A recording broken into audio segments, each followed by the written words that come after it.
Thank you and welcome to today's Internet of Production Alliance community call. We will talk today, we will focus today on a contracting system and how we can build a distributing contracting system with Max, our technical coordinator, present today. I am Jessica. I'm the project lead at the Internet of Production working on the MEC project, which is a European funded project, Horizon 2020 Research and Innovation Program. We are working with the African and European makerspace to enable distributed production. So today's agenda, we will have some updates on what happened in the Internet of Production Alliance.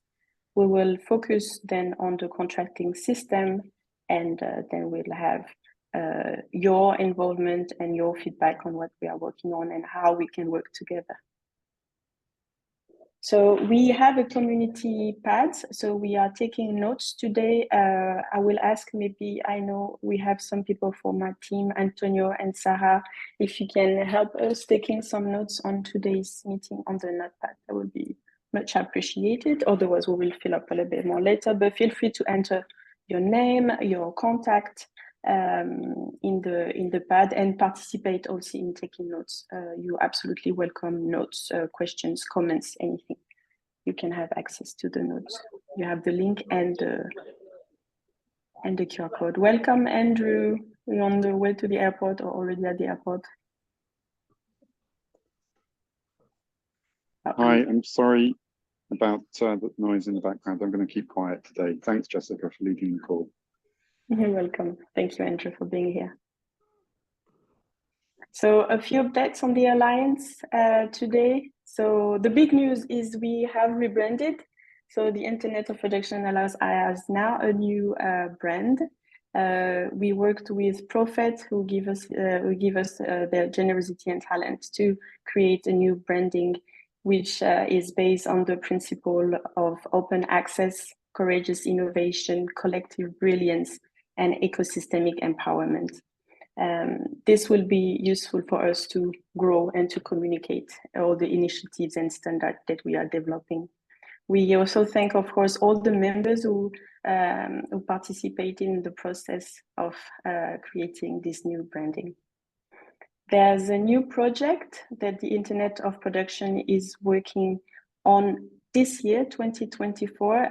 Last year, there has been the first innovative manufacturing in Africa project, where we worked with makerspaces in Ghana, Kenya, and South Africa on building capacity building, distributing production trials, and this year it is renewed with new packages, new training, new mentoring programs, tools, and system to support the makerspace for financial stability.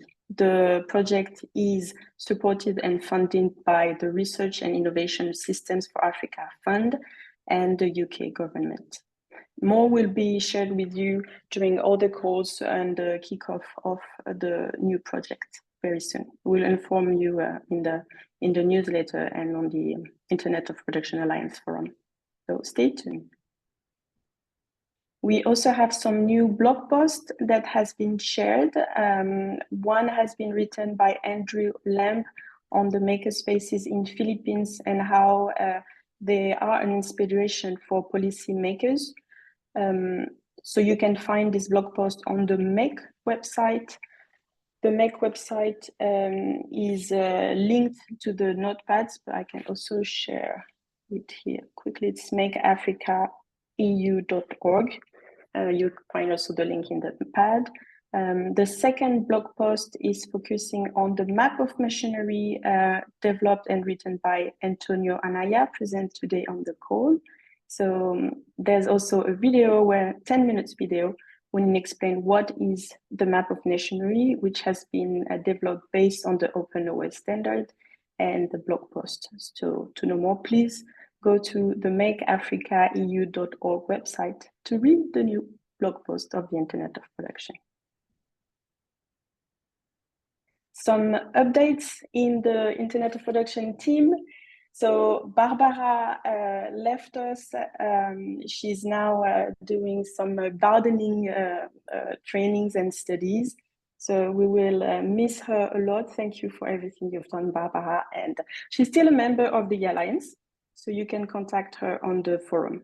And yeah, and thank you for all your services, Barbara. We have Dr. Sarah here present on the call. Congratulations to you, Sarah. You are now, how do you say, you received last May your PhD, Doctor of Philosophy, Educational Policy and Leadership from the University of Massachusetts Amherst. We are so proud of you and so proud of you being with us, of course. And then, yeah, it's me. I will talk about myself, but I'm back. I've been absent for a few months because I was on maternity leave. But I'm back now to work on the MEC project and to work with you all, the community. Next, so the Internet of Production team will be present to several events this year. We have the next week, the Africa OSH Summit, 27th to 20th of July in Ghana, Accra. In August, there will be the 524 Mexico events where you can find, you can meet Antonio and Andrew. And there will be more activities in October, November, AfriLabs in November, Vulca Seminar in November, and the IEE in Philadelphia, Pennsylvania, USA in October. All these events have been listed also in the newsletter. We'll share all the links in this call if you want to register, attend, and visit us and participate to these events. So all links will be shared with you. Just a point, the Fab Mexico is being held in the city where there's been a great deal of work to upskill basic level workers for the new high technology Audi plant that makes SUVs. And what they did over a 4 or 5 year period was create links to many of the technical institutes, which are kind of high school plus 1 or 2 year training, mainly for more general engineers, but it's shifted the training a lot towards working in a digital facility and learning skills for the next generation of production.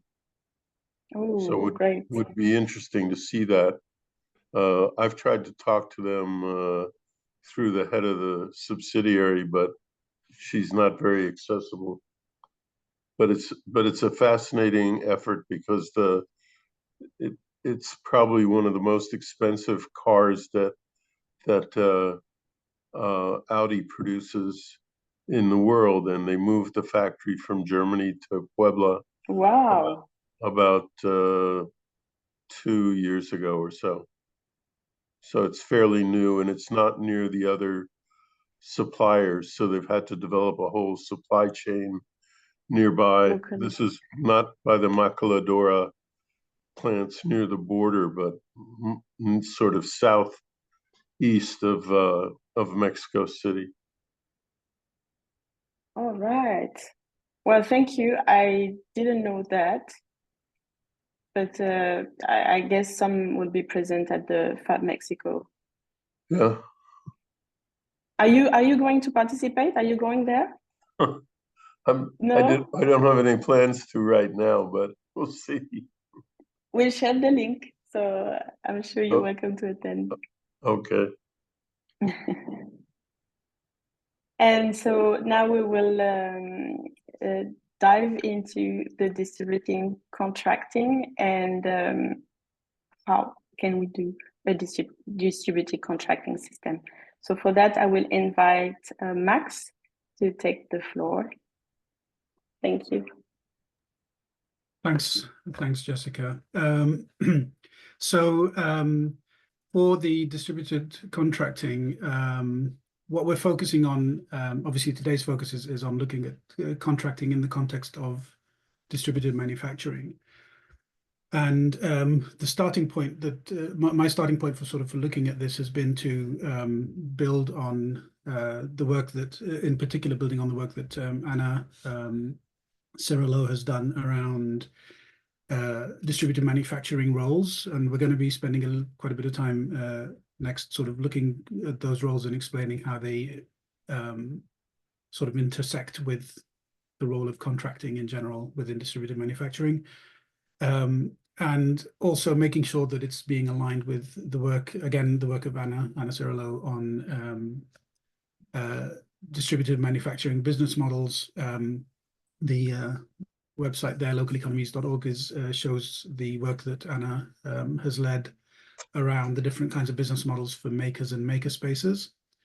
We're also, the work that we're doing here with contracting is aligned with a couple of projects that we've been working with within the Internet of Production on both the MAKE project. Actually, I just realized that's not included in the slide, but there's the MAKE project that Jessica mentioned. Part of that is to work on these distributed manufacturing contracting models. But also we're aligning it with the work that has been done already under the RISA funded project last year.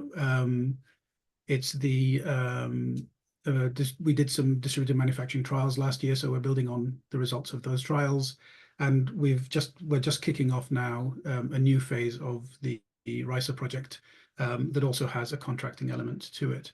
The one thing to emphasize is for today, as you'll see when we look at the roles and when we start to look at some of the production models, the focus for today and particularly for the business models and the MAKE and the RISA projects is really looking at the roles of makers and maker spaces within the distributed manufacturing sort of production processes.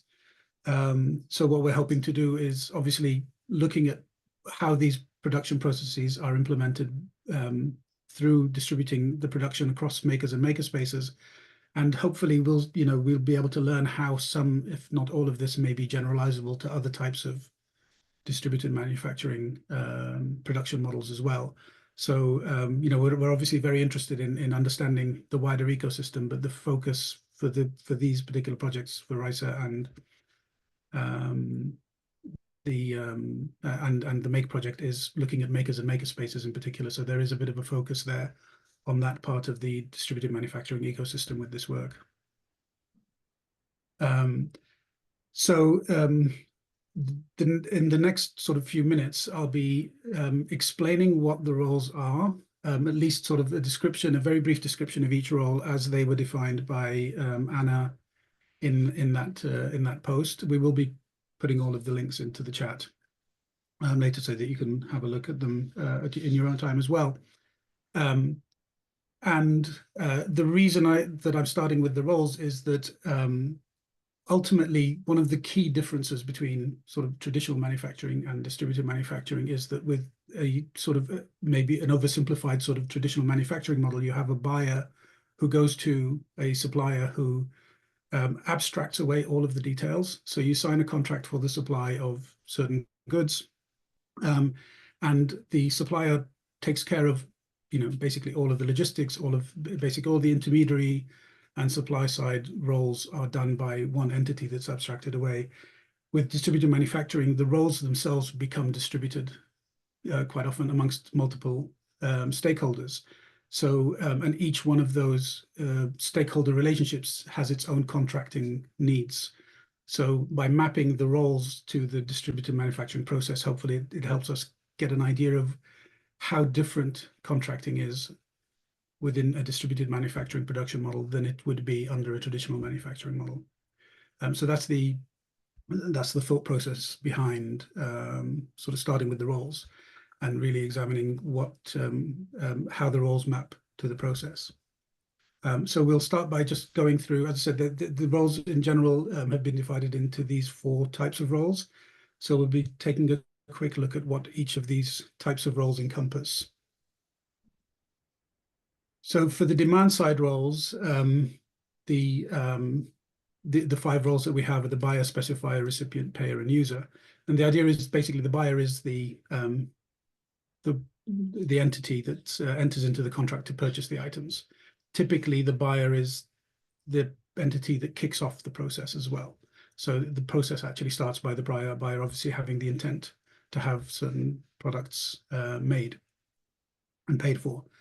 The specifier takes on the responsibility of specifying the product needs are, what the product needs are, and improving the designs and the quality criteria, etc.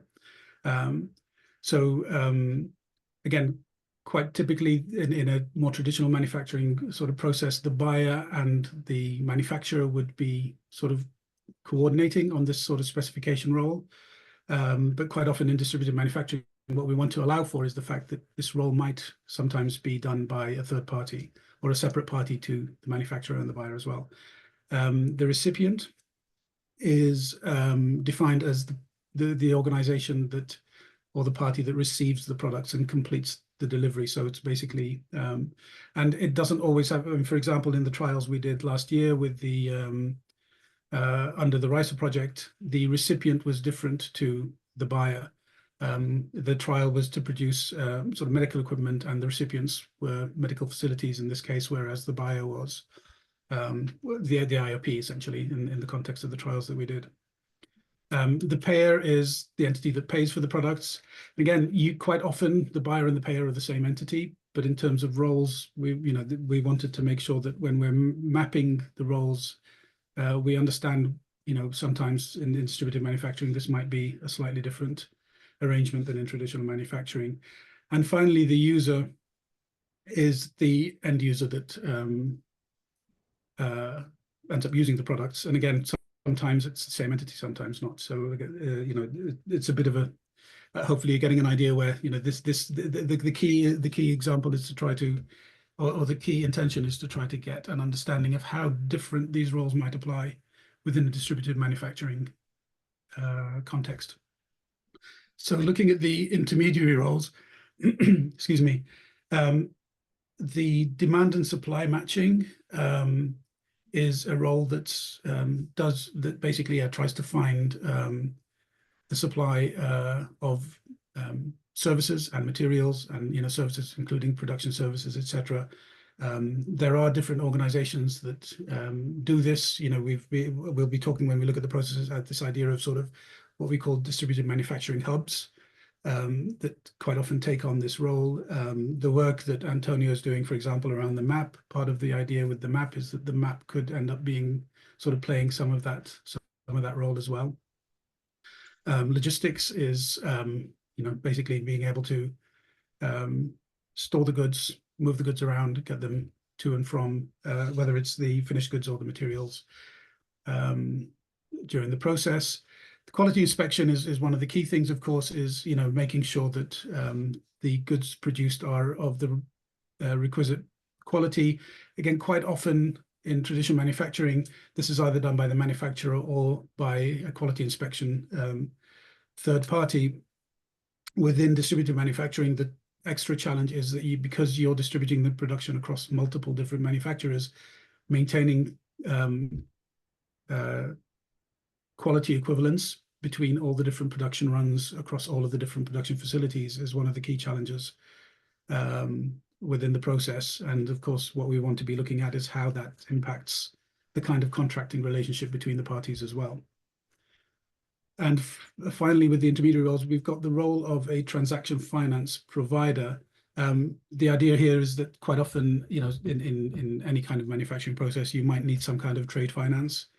So typically this would be some kind of financial institution that provides some kind of trade finance to quite often it'll be somebody in the supply side who might need some upfront cash in order to be able to sort of produce the goods before final payment is received from the buyer.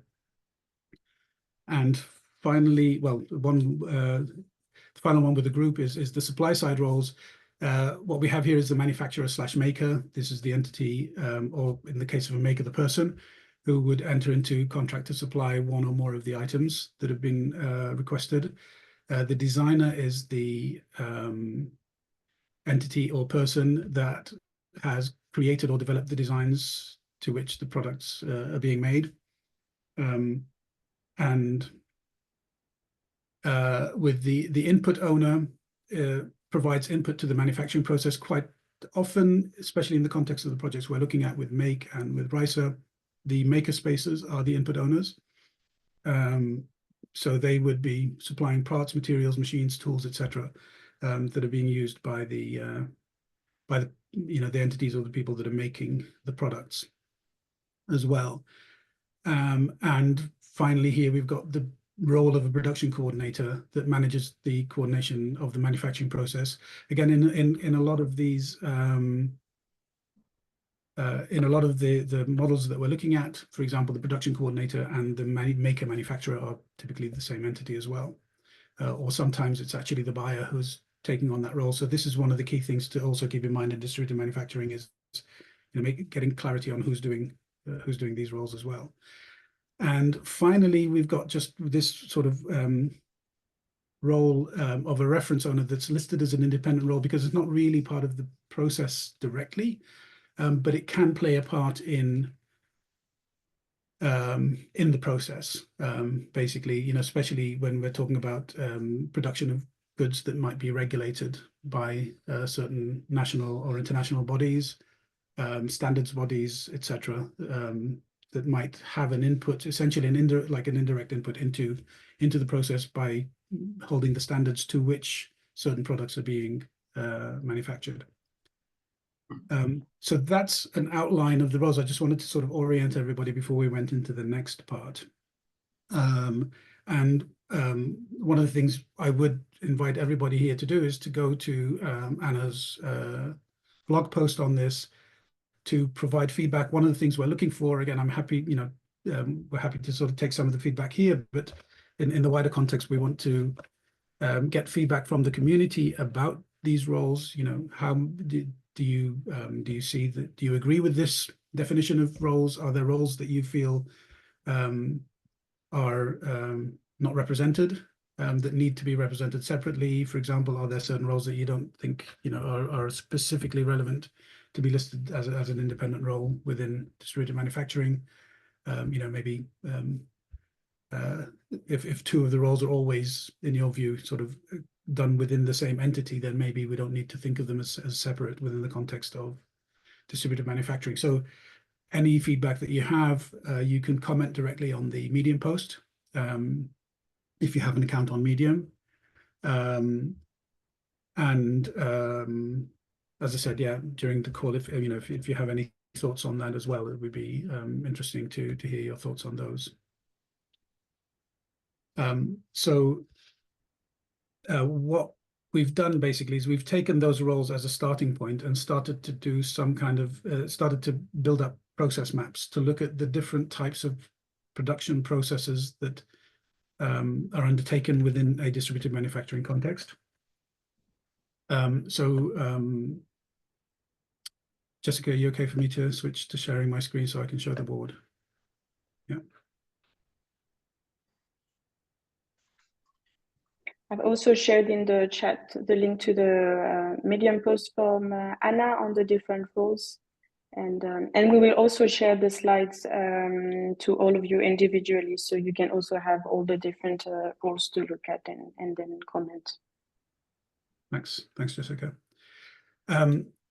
So with that, admittedly very quick, very sort of lightning sort of introduction to the roles, hopefully it'll set the scene for this part of the presentation. What I've done here is sort of to illustrate really how the roles map to the processes in the context of distributed manufacturing, with a focus on distributed manufacturing with makers and maker spaces. So again, this is a subset of the whole distributed manufacturing sort of ecosystem, where because it's focusing on makers and maker spaces as the sort of as doing most of the as doing some of the key supply side roles. And of course, it's not, this is not by any means a full sort of catalog of processes. So I'll quickly sort of describe what these processes are and what the idea is behind them. And then hopefully, that'll open up the discussion into getting your feedback on these and ideas on how we can move this work forward. So starting with, for example, scenario A, again, this is, I've abstracted away a lot of the details. The main aim here is to really showcase the relationship between the roles, like how many entities are involved and which roles these entities are taking on, and how that affects the contracting relationships between the different parties. So in scenario A, I've put the IOPA here as this role in the context, just to explain that context. When we are looking to run some trials of these processes, in these trials, we'll be taking on the role of, this entity, the buyer essentially, and some of the other roles. But the idea is that this, hopefully we'll find ways to represent real world scenarios within these different scenarios that we're coming up, that we're describing here. So in this scenario, we've got a scenario where one buyer is contracting with many makers. So the contracting relationship from the buyer's perspective is directly with the makers. Each maker has a contract with one makerspace. So we have sort of one-to-many between the buyer and the makers. But then with the makers, typically you'd have a one-to-one contracting relationship where the maker enters into a contract or is already a member already has basically a contractual relationship through membership, where they are able to utilize a particular makerspace to make a specific number of the items that the buyer is requesting. In this context, the QA, the quality assurance, would be performed by the makerspaces, and the items are delivered directly from the makers to the buyers. And as you can see, this scenario, you've got three entities. So you've got three types of contractual relationships. What goes into each contract between each of the parties is dependent, obviously, on the roles that they have. So here, just to take a bit of a more detailed look at the roles, the buyer in this case would come along with, they'd already have the specifications. They would already have designs. They'd have the money as well. And they would also be the recipient. So the idea is they come along to the makers, and the makers, actually this tick mark here shouldn't, the tick mark should only be on the makers being the manufacturer. And so you'd have a contractual relationships between the contractual relationship here would, from the buyer's perspective, would only be with the makers, and the makers would have a contractual relationship with the maker spaces. So there would be no contractual relationship in this scenario between the buyer and the maker spaces at all. So that's what we're trying to sort of establish with this, is sort of to look at it from the lens of each of these stakeholders, to understand what kind of contractual relationship does they have with the other parties, and what should go into those contracts. Sorry, having said that, there is, to recognize the mistake I made, because in this particular scenario, we're saying the makerspaces would be responsible for QA. That would mean that there would need to be a separate contractual relationship between the buyer and the makerspaces for the quality assurance. Or alternatively, there would need to be a contractual relationship between the buyer and the makers for the quality assurance, which has to be reflected by a subcontract to the makerspaces. Again, we haven't specified this in detail, but this is part of the detail that we're looking to understand in terms of how people are actually conducting these processes in the work that they're doing. Scenario B is very similar to scenario A. It's where the buyer, but in this case, the buyer is contracting with the makerspaces, and the makerspaces are then subcontracting to the makers. So in this scenario, again, from the buyer's perspective, you only have contracts with the makerspaces. You don't necessarily know who the makers are, or you don't know what the contractual relationship is between the makers, the makerspaces and the makers. But the makerspaces would then need a contractual relationship with obviously with the makers to do that. So as you can see, very similar role mapping, but a couple of differences between scenarios A and B, but contractually very different as well, because obviously, as I said, you'd have you're not managing the individual makers, you're managing the relationship with makerspaces that are subcontracting to the makers. Scenario C is very similar, not an exact replica, but very similar to the one that we conducted the trials for the RISA project last year. And this is where, and it's very similar, as you can see, to scenario A, except that the recipient is a third party here. In the case of IMA, the recipients were medical establishments. And you can see here, adding that extra, changing the role of recipient from, once the IOPA in this case to another party adds different contractual relationships. In this case, it would be a contractual relationship between the buyer and the recipient, where you'd have to have some kind of supply contract. The ultimate sign-off for receipt would be in the hands of a different organization compared to scenario A. So, of course, that would also mean that the content of the contract would be quite different. But from the production process point of view, it's very similar to scenario A. But as I said, just to highlight how just changing one of the roles over, switching one of the roles over to another entity will create more contractual relationships and different content for these kinds of contracts as well. Last but not least, this is very, very sort of high-level sketch, not accurate at all, I have to say, but it just to highlight the idea of sort of another scenario which we found to be quite common. And again, the reason this is high level is because I'm trying to abstract away some of the details, but at the end of the day, even this one will probably end up being split into different processes for different types of hubs. But the idea is, sometimes I call this the one-to-one-to-many as opposed to the one-to-many. So the buyer is contracting with what we're calling a distributed manufacturing hub. And the hub takes on the role of subcontracting or distributing the manufacturing. So from the buyer's perspective, it's a one-to-one relationship between the buyer and the DM hub. But then from the DM hub's perspective, it's a one-to-many relationship between the hub and quite typically the maker spaces. So the idea here is, the DM hub would contract with many maker spaces, and again, similar to scenario B, each makerspace would then contract with one or more, subcontract with one or more makers. The QA is quite often sometimes performed by the DM hub, sometimes performed by the makerspaces. Again, each one of these would mean different things in terms of contracting and different contracting relationships.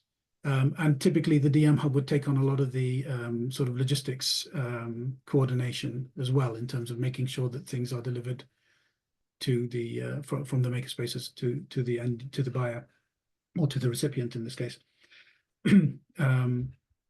So here, yeah, you've got sort of 4 different entities, the DM hub, the makerspaces, and the client. And we've got examples of as from the work that we did with IMA, we recognized that a lot of makerspaces and a lot of people within the maker ecosystem effectively operate under this kind of distributed manufacturing hub kind of model as well. So that's, as I said, that's sort of an overview of just to give a flavor of how the roles map to the processes and how each process creates a different type of contractual relationship between each of the stakeholders that have each of these roles. So that brings me really sort of to the open discussion part of the part of today, where what we're looking at is trying to fine-tune one of these, at least one scenario, and to choose one scenario to run what we're calling sort of virtual trials. So we're not with anybody who's already familiar with the work that we did last year with RISA. We actually did actual physical production trials. So we actually tried out this process. So we took scenario C through the process of actually making 3 different types of products, physical products. For the work that we're going to be doing over the next few months, between now and November, we're going to be focused. We're going to be selecting at least one scenario to run a trial with, essentially a distributed production trial, but the trial is going to be virtual. We're not going to ask anybody to actually make anything. But we'd want to ask people to sort of run through the simulations with us so that we can then use those simulations to get a better understanding of how well the process mapping is done, and how how adequate the contracting description of the different contracting relationships are between the different entities in a particular scenario. So that's the idea of sort of what we're going to be doing, as I said, over the next few months with this work. So in that sense, it's really essential that we have a common understanding amongst participants of what the roles are, because part of the trials is we'll be asking different people to take on these different roles as part of the trial. And that's why I really wanted to start with the roles and, start with asking for feedback on those roles to try and make sure that we do have that common understanding and agreement on the roles. And then the second ask is really to sort of get feedback and do deeper dives into these processes so that we can come up with an agreed map of a process that we want to actually run through this simulation. So as I said, those are the two sort of main headline asks that we have for today's call, and to invite your thoughts, your feedback on this. We've also prepared a couple of questionnaires. I don't know, Jessica, if you wanted to talk about the questionnaires now or have a bit of a discussion first and then go into that. I just shared the links in the chat regarding the different, we have some questionnaires and surveys. I will actually just share also my screen here. We have, so I've shared two links in the chat. One is if you are interested in participating in the virtual trials on distributing contracting system.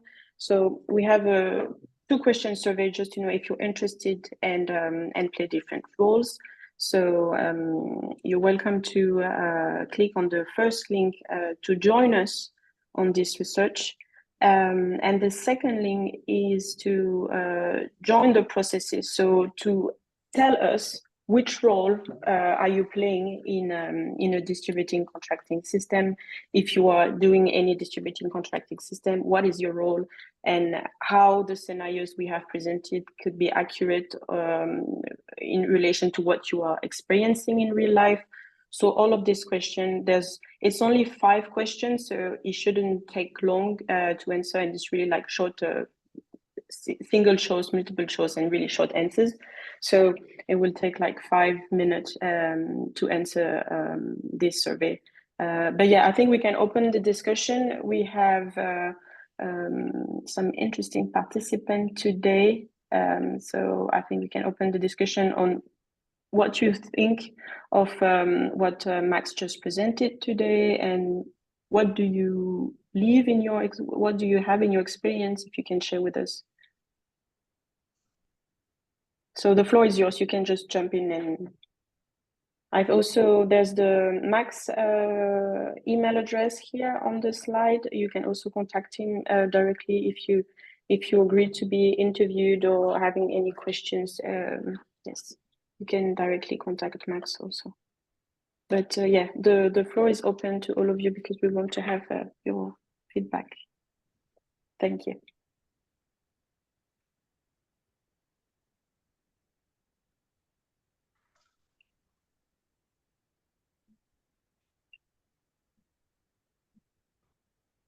Yes, of course, Andrew.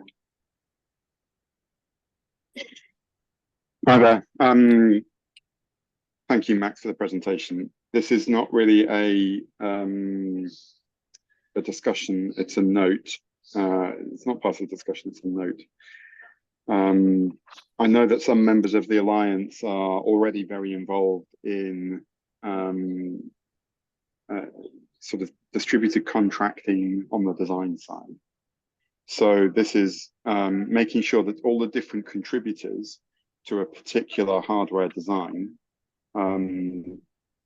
being recognized, being tracked, and then being paid for their contribution, depending on how many things are made. That is not an area where there's a gap. So it's not the area where the Alliance is spending its time. But I want to recognize that there are people in this community who are working on that issue without having to resort to the patent system and licensing and lots of lawyers. You know, looking at more automated ways that even if you make a small contribution to a hardware design, you can still be remunerated for that. The scenarios that Max presented here are, you know, the buyer it already has the design. That's already made. That's already ready to go. And we're looking at the sort of the production side of that rather than the design side of that. But I just wanted to note that because I know some of you work in that space. Thanks. Thank you, Andrew.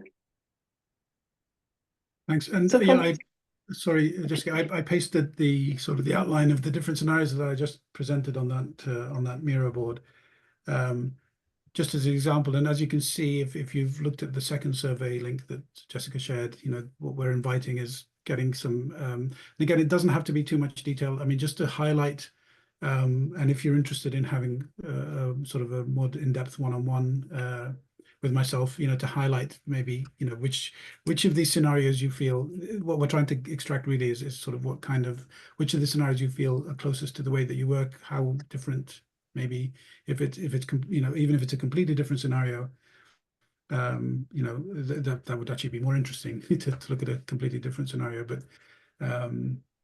yeah, we want to understand how common these different scenarios are within the community, to understand who's already sort of doing things in a particular way. Yes. We will also share with the presentation today and the slides the surveys. So there will be the questionnaires. So you are welcome to share it also in your networks. If you know anyone who is participating in any kind of distributing production, it would be good to have the insight of how it works on their side. So we will also share the questionnaire with the slides to all of you. So you have also time to fill the surveys after.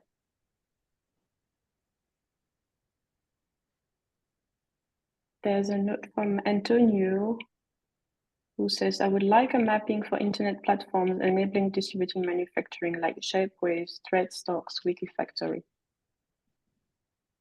And thanks, Max, for the presentation. Yeah. So Antonio, is that, you mean like just to sort of to create a directory of these kinds of platforms in a way? Is that what you're suggesting?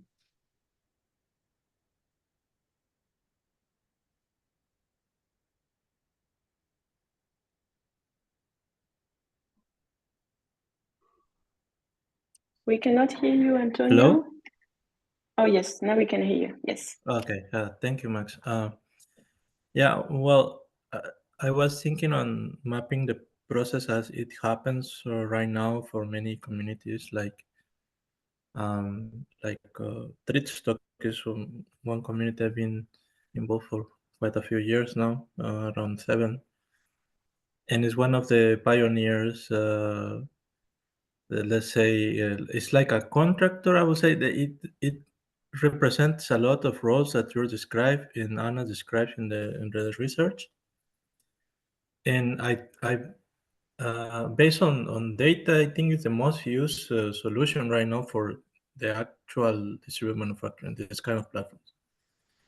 And we have also Wikifactory that's also making an effort to be a sort of enabler for this kind of contracting, where they host the designs in the platform, but also they contact manufacturers in different parts of the world. So yeah, so maybe that. And I recently bought a microscope kit from IO Rodeo. It's an organization that's in California. And I got this open flexure microscope that's been developed by Julian Sterling. And so one of the main points there is like even that they are in California and sending things all over the world, like they don't not have in their scope any time like to subcontract these manufacturings, and I think for organizations like this one, it will be great to have a sort of analysis on why is it better to have a distributed contracting system compared to the one they have right now, because after customs, after delivery, all these things, the cost increases a lot, and so I like writing a comparative analysis on how things work, and it will be very, very, very nice for them, I think. So those are my comments, and thank you, Max and Jessica. Okay, thanks. Yeah. Yeah, thanks for those thoughts, Antonio. Definitely something interesting to explore more. Michael? Yes, hello everyone. Michelle here. Nice to see you again after a long time. Hello. I jumped in a little bit late. I'm sorry for that, so I didn't catch the beginning. But very interesting, and as Andrew said, I think also the thoughts also from the Interfacer project coming in. I see a little bit here, which it's really nice to see. A question is like the understanding of the DM hub, like distributed manufacturing hub, right? Is it the physical space? Like I'm asking for the scenario where you say like the QA, the quality assessment, I guess, is performed by a DM hub. So is this like a qualified Fab Lab makerspace from, yeah, then this would be also a second question, who's like deciding on the workflows behind this, like also like if it comes to competition between makers, who's deciding who's getting the contract and so on, how these process you think to manage, and yeah, how I can imagine this DM up maybe a little bit more in detail. Thank you. Yeah, no, thanks for that. Yeah, I mean, we're calling it a DM hub as a sort of a role or a type of stakeholder. And it applies, at least in the way we're looking at it so far, it could apply to an organization. I mean, for example, in my mind, I don't know if Kigenzi would agree with this, but at least in my mind, like Kigenzi would be classified as a sort of an entity that takes on. Kigenzi is an organization based in Kenya. It's in Kenya, right? Yeah. That sort of performs this sort of relationship with the buyer and sort of manages the whole distributed local manufacturing process. But what we've also found is that there are individuals within, for example, makerspaces or innovation labs that take on that role as well. So it might be an individual within a Fab Lab that takes on that role of being what we call the sort of distributed manufacturing hub. I'm not sure if that's the best name to give that type of role, but we wanted to capture the idea of, as I said, it's more of sort of capturing this idea of the one to many, where you have an entity and or person that is sort of interfacing with the buyer / recipient and taking on some of the roles, but not the manufacturing role. But they're also not the buyer. So it's like, is that in between that we're trying to model? Okay. So it would be also more than, is it more decentralized then? Because you have this node in between, like connecting with the buyers, with the makerspaces, and not completely end to end like distributed. So you mean like the DM hub? I see it as a node when you say, okay, here you have like an intermediate, and then it's connected to the local makerspaces buyer. So it's more on the first side, a decentralized network. Yeah, I mean, as Andrew said, also it really depends on how big the network is. You know, there could be, I mean, you know, there are particular scenarios, I guess, in theory, where you could have a buyer with like more than one DM hub kind of relationship, but then, you know, for example, if you know they might contract one DM hub type entity in 2 different locations, for example. You know, so I think part of what we're trying to do is to find that right level of abstraction, because you know, getting into too many scenarios would end up getting into the where it becomes very difficult to model. So it's as with all models, like we're trying to find that sweet spot between, is it realistic enough to represent reality, but also not like so realistic that it becomes impractical to work with. So yeah, but this is exactly the kind of sort of feedback and questioning we want to have, so that we can arrive at that right level of abstraction for this, for these trials. Maybe also one comment, because I see also this process modeling like a lot. That would be really interesting. Maybe how we can combine all these thinkings of process modeling and of different use cases, because we are now also dealing with process modeling here in the Fab City Hamburg context, and also like another project in France where they try to map processes and so on. So this would be really interesting approach how we could combine these different perspectives, because I think sharing this knowledge of the model methods also, and of the abstraction level, how deep we go into detail, would be maybe good for everyone. So this would also be my second question: how open source would be then these solutions at the end? Do you already have there? Yeah, I mean, in terms of our work, obviously anything we're looking at, everything that we produce will be openly licensed, depending on whether it's content or tools or anything else. Definitely, and I think, and I really like the idea of combining effort. Definitely, I mean, to me, it sounds like an ideal thing for us sort of to organize a workshop for sometime, maybe soon. It's the kind of thing that I think does need like a full workshop setup. But I think that would be a really, I'd love to have that conversation about seeing how practical it would be to organize something like that. Did you also consider, I don't know if I take too much questions, someone wants to please jump in. No, just to be aware of the time, we don't have a lot of time, but we started a bit later. So if everyone's happy, we can continue a little bit with this discussion. It's super interesting, and I know we have also comments. So if anyone is happy, that was the end of the presentation. So we can continue for who wants to continue the discussion. I think it's important to have it. Yeah, thanks. If you agree, Max. Oh yeah, absolutely. Thank you everybody for joining, and yeah, for those of you who need to drop off, thank you, and for those of you who would like to stay, yeah, I'm free to stay for as long as you'd like. Yeah. Yes. Thank you. So yeah, actually just to bring in Stephen's comment. Stephen's saying it's a very useful overview model of role-based transactional relationships at a contracting level. Would it help to also relate representative samples of real context that could have granular approaches to relate the principles at play in particular contexts, relating the network dynamics and where positive deviances or marginalized actors occur? Thanks, Sarah. Yeah, thanks. Thanks for and congrats again on the PhD. So yeah, Stephen, thanks for that comment. Definitely, I think, yeah, this is what we're trying to do, and part of what we want to do once we select at least one of these sort of processes and map the roles and contracting relationships is to the intent of the trials is to put that process into different contexts and to actually see how the contexts work for different people. So that's why we'd like anybody who's interested in being part of that trial process.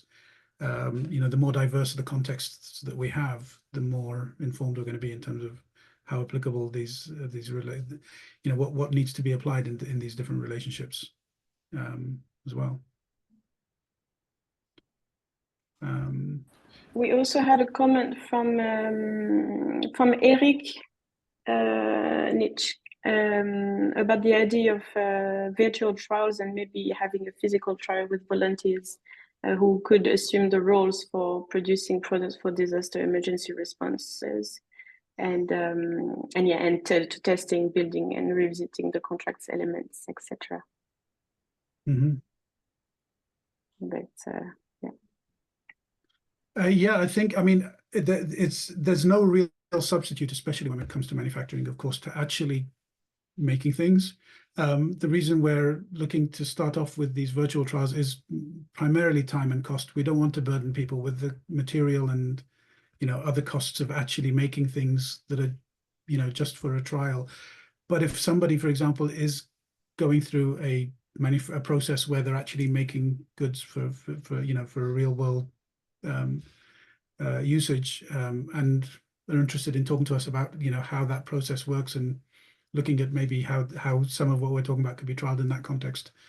That would be absolutely amazing if we could, as I said, if we could match what we're working or integrate the work we're doing into any of the work that you're doing as I said, actually making things as opposed to just doing virtual trials. Definitely, Eric, I'd be interested in having, again, sort of having that chat with you and seeing what you have in mind in terms of putting it into into real world production scenarios as well. Yeah. I think, Michael, did you have, I think you said you had another question, or? If it's too specific, what's just like considering this value flow vocabulary, maybe you got also into touch with this. Is this something it's on a technical level applicable for your solution, or it's out of it's like different use? Not to push it, just to ask for it. Yeah. How applicable is this? Because we would also like to use the model language for our process modeling, and again, like with combining or with exchanging model experience, this common vocabulary is also interesting thing, I guess. Yeah, I mean, I think that so there are two levels. So I think on the vocabulary level, it would be really interesting to see how much we can reuse existing vocabulary, not have to come up with new terms, for sure. I think when it comes to the contractual elements of value flows, in terms of the stuff that Andrew was mentioning, for example, putting into the contracts who gets paid what, etc. I think there's an element, there's a level, and this is actually brings up a very important thing about the work that we're doing. What we're examining, at least at this level, is looking at what contractual relationships exist between which entities and what needs to get into the contract, but not the contract content itself, because that's very jurisdiction dependent and very context dependent. So, we're looking at it at the level of, you need to make sure that the sort of the contract terms, let's say, the contract terms related to the delivery of the goods need to be between these two entities, but we don't have an opinion on what those contract terms are. If you see, so and this is where some of the value flows stuff gets into the territory of what goes into the actual clauses of the contracts, which is where I'm trying to keep it at the level of saying, okay, payment terms need to be like, these two entities need to have payment terms in the contract, but we don't have an opinion on what those payment terms should be. We as the design, as me as the person looking at it from a designing the relationships. So I think, from my understanding of value flows, it can end up going beyond just the vocabulary into the mechanics of what the clauses might be. And that's where I'm trying to keep that line between, again, sort of getting too specific about a specific way of writing a specific clause. That's sort of something for the lawyers, not for us. I don't want to end up in a place where I'm giving legal advice essentially for people on what should be in the contract in terms of actual wording and terms. But one possibility might be if you set up kind of a model and then try to test it out against the distributed manufacturers, whatever role you have, that you could kind of pass this through to the participants and see what they're thinking about how to set up the relationships would work, and this could almost be done more with a virtual model, so that you could focus people on what the key question is, and have them respond to how they'd set it up if you have enough distributed manufacturers that you could send this to. Yeah, definitely. I think that would be, yeah, I mean, part of what I'm aiming to do with this work is actually to start to write out, I'm starting to sort of call it it's kind of a catalog of distributed manufacturing processes. So really just building on these sort of scenario A, scenario B, etc., and just saying, okay, in scenario A, yeah, this is the model, and I'm not sure if this is what you were alluding to, Robert, but if you find yourself in scenario A and you are the makerspace, these are the things that you need to make sure are in your in your contract with you know, the different parties that. So, you know, that's one of the ideas I've been sort of working towards developing. So I'm not sure how close that is to what you were suggesting, Robert, or if it's something slightly. No, it's close. It's Okay. close. I mean, I was thinking you could do sort of an online survey instrument or something like that. That would let you collect feedback without requiring people to spend a lot of time if the issue is clearly framed, and you could send it out and people could do it sort of virtually rather than have to do something physical. Yeah. Yeah, that is one of the key things we are, especially in this phase. Yeah, we do want to try to keep these things sort of virtual in that sense. And I think, I mean, one of the things that we do want to try to sort of understand is when we do run these sort of virtual trials is, you know, how do we simulate the idea of a batch not passing QA, for example, you know, or how do we simulate, you know, a recipient receiving 80% of what they were expecting? And, you know, these are some of the ways in which it would, yeah, we definitely, like, in an ideal world, we'd want to make sure that we are building some, like, whatever tooling we're building for the simulation sort of runs through these kinds of scenarios so that we can test out how different people, you know, to make sure that, again, to make sure from a contracting perspective that we have the right sort of triggers in place that would simulate that sort of real world experience. Right. You could almost put something like this, if you kept it short, on SurveyMonkey, and then people could respond and fill in, you know, details about what kind of provisions they would need under each scenario. Like, you know, if you didn't get things that achieved the full QA, or if you only got part of the complete product delivered rather than all of it. You could go through scenarios and kind of see if people would spell out how they deal with each situation. And, you know, you could just have people go into some kind of a survey instrument and have them respond. Yeah, definitely. I think it is a good idea. I think, yeah, Jessica, you know, I think this idea of these trials being sort of almost modeled like a survey does make Yes. them interesting, and I think yeah, it's definitely an interesting idea to build on. I guess it does give a lot more flexibility in the ways that people can respond as well. So I think that would be a good yeah. The other thing I was wondering about is you've got these different positions in the kind of production scheme. I was wondering if there are any places where there's a great need for additional skills in terms of either being able to quantify things, being able to do quality assurance, etc. I mean, the framework is very, very good in terms of breaking things down into different scenarios, but the other area of this that might need to be addressed is how do you make sure that the people who are playing a role at particular stages would have the skills to know, you know, how do they ensure the quality assurance? Maybe they need to know a bit more about metrics, dealing with data to do that. Maybe you'd have to develop some sort of a simple tool that would facilitate doing that in a more rapid way, so it wouldn't be a major imposition. Mhm. I mean, Yeah. I know. Sorry.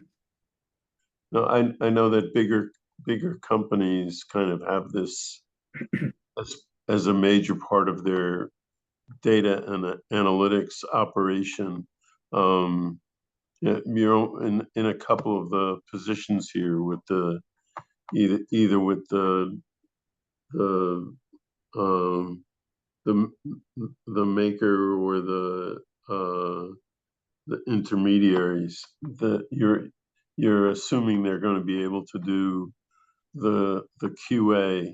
And question I had is, you know, how do you get them up to speed if they're not that sophisticated? Is it possible to create some sort of tool or help, you know, get a supplier of software who would enable you to give that package to people who are in the chain? Mm-hmm. Yeah, no, these are these are really interesting scenarios, I think, to look at, because I think one of the things that one of the scenarios which hasn't been mapped out here in the ones that I showed you, but it's one of the scenarios that's come up quite often in talking with people about distributed manufacturing is the idea that the process, part of the selection process of who ends up doing the manufacturing is to do a trial run, and then have a QA inspection of the trial run, and then based on the results of the QA inspection, you know, decide whether you give the job to those particular manufacturers. So, you know, that's one of the ways in which, again, we haven't, but you know, that is a process we could look at modeling and looking at sort of what the implications are in terms of, again, you know, contracting and QA and all the rest of it in that scenario versus, you know, the more sort of straightforward, where, you know, when we look at, for example, the distributed manufacturing hub kind of scenario, that's where the buyer is relying on what we're calling the DM hub to have a good relationship with the makers that they know before, like they know before they've commissioned the work, that these facilities have the capability. So you're sort of de-risking it in that. This is what I mean, one of the advantages of that model is that it does de-risk that part of the process for the buyer, if this hub entity is set up in the right way. But also, I think, yeah, so, you know, quite often if you end up with this scenario where you are subcontracting to people you might not have worked with before, for example, yeah, you would need, I think, having the QA being done by an independent party would typically probably be the kind of scenario that you'd want to end up with in that context as well. Yeah, one of the questions I had, there's just a note up in the chat from let's see.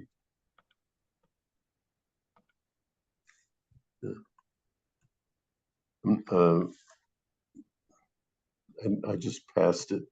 But you know, there seem to be packages that you can use to test QA. The question I had is if you have some makers who are just off the required level for QA, might there be a way that's not too difficult to bring their capabilities up to the QA level you're trying to attain, so you don't drop people off if they're, you know, making a fairly good effort, but they haven't quite reached the optimum you're shooting for? Yeah, I think that is a really interesting scenario, actually, and I think something to note with the work that we've done with, because the trials that we did last year under the RISA project, for example, part of that work was something that Sarah, actually, who was in the call earlier, had done work on around what we're calling maker passports.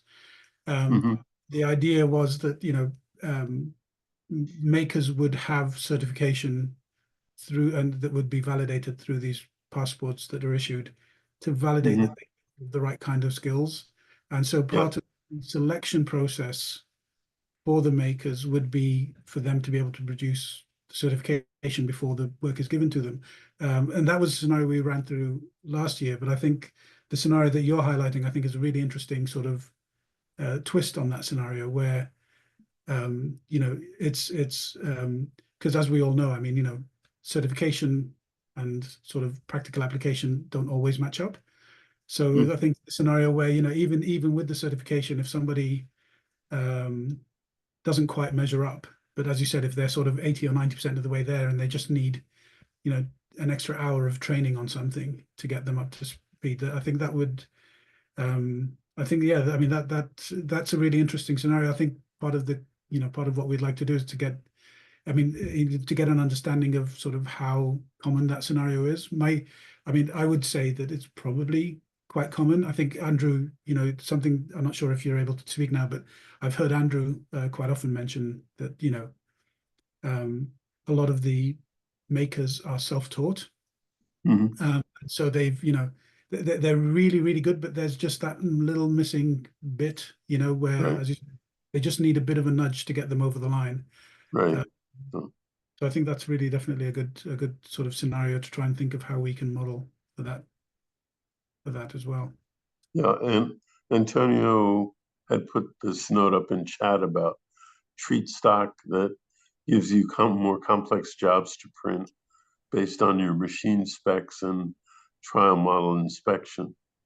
So, you know, for printing, I don't know whether it's including 3D printing, that you have a easy way to measure quality based on that.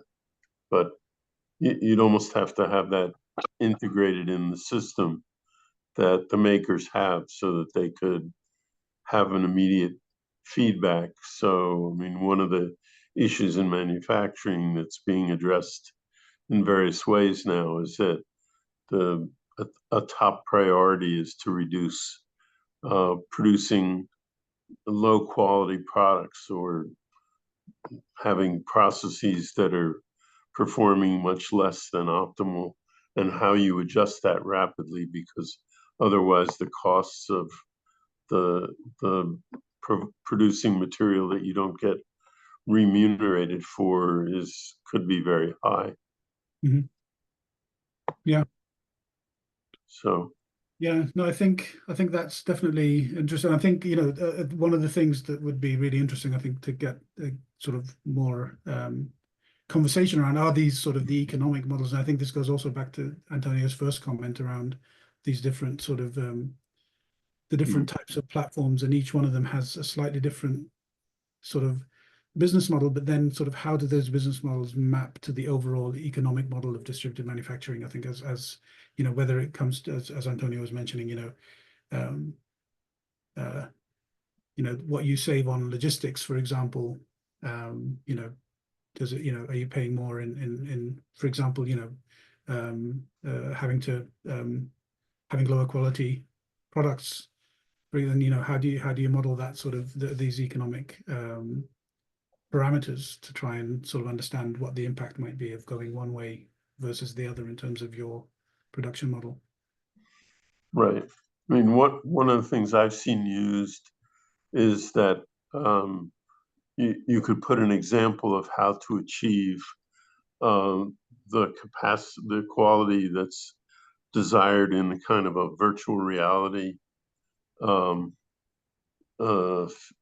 video that would be accessible on the internet. And so anybody who's competing could go in and see, you know, what are the helpful things to remember so that you achieve the quality that's desired, and they could access that online. Might be something that would be very valuable to do, so you could increase the number of people who could achieve that quality, or maybe achieve the volume of production that's required. And that could be accessible on the internet. Yeah, I really do like this idea of, I mean, obviously, you know, the processes that I showed earlier were sort of, I'm trying to sort of look at the overall sort of, you know, process from initial sort of buyer's intent all the way to delivery of goods. Right. But I think there's definitely a lot of room within the community overall to look at the sub processes. So, you know, and how, and sharing, like looking at platforms and ways where information can be shared about specific manufacturing process for specific projects, and improving those kind of those sub processes.